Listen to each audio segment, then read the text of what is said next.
KSL News starts now. Welcome back and thanks for joining us during this snowy afternoon. I'm Storm Jones. Avalanche forecasters are predicting some spots may see up to 30 feet of snow blocking all lanes of traffic this afternoon. UDOT is saying at around 6 they shut down the canyon and began firing a howitzer, doing avalanche control work. This slide you see here was triggered by their control work. They knew this area was of concern on the side of the mountain, so they're doing what needed to make it safer. UHP actually had troopers blocking off the road at the time. No cars were on the road. Really taking aim at our mountains, and one of the biggest storms that we've seen for the higher elevations here in the last 2 seasons. So crews are going to be working all night long and probably for the next 24 hours. UDOT says this is one of the biggest avalanches that they've seen. According to experts, there's lots of really heavy snow completely bearing the road, but it's actually the best result right now given the fact that this could have come down when the road was still open. And the new snow right now is creating a big risk for backcountry skiers and snowmobilers. It's falling on top of a weak pre-existing snowpack, so we're going to be seeing avalanches at low elevations all the way up to the mountaintops. This map here from the Utah Avalanche Center shows most of Utah's mountains in red. That means high danger. It's expected to stay this way through the long weekend, so plan to stick to the resorts. And in other local headlines, a Midvale motel was flooded along with its parking lot after a canal breached at the Hillcrest High School construction site.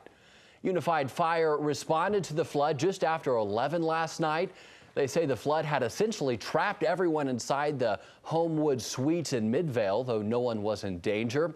They were able to get it to drop about a foot by clearing debris from the storm drains, but then the storm drains were just overwhelmed by the sheer amount of water. We've kind of overwhelmed all the storm drains, and we've got Midvale City Public Works, Midvale Water, and they're working to see if they can mitigate the problem upstream.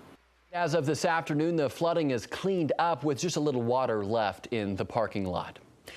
And as the government shutdown enters into week 5, tensions are only growing between President Donald Trump and the top Democrat in the House. We're entering into day 28 of the government shutdown. There are no scheduled meetings today to discuss the shutdown, and the president is now blaming Speaker of the House Nancy Pelosi. The president has canceled his trip to Switzerland for the World Economic Forum, citing the shutdown. And the U.S. State Department is now ordering workers to return next week, saying it's found the money to pay them for 2 weeks' salaries. There are nearly 750,000 federal workers still working without pay. And new this afternoon, a report suggesting furloughed workers who are using sites like GoFundMe to raise money may be in violation of ethics rules. And as the shutdown continues, federal workers weathering the storm without paychecks. Local companies like the restaurants near the IRS building in Ogden are also feeling the pain. Good news this afternoon, people are pitching in even as far as Texas to feed those workers who may not be able to pay.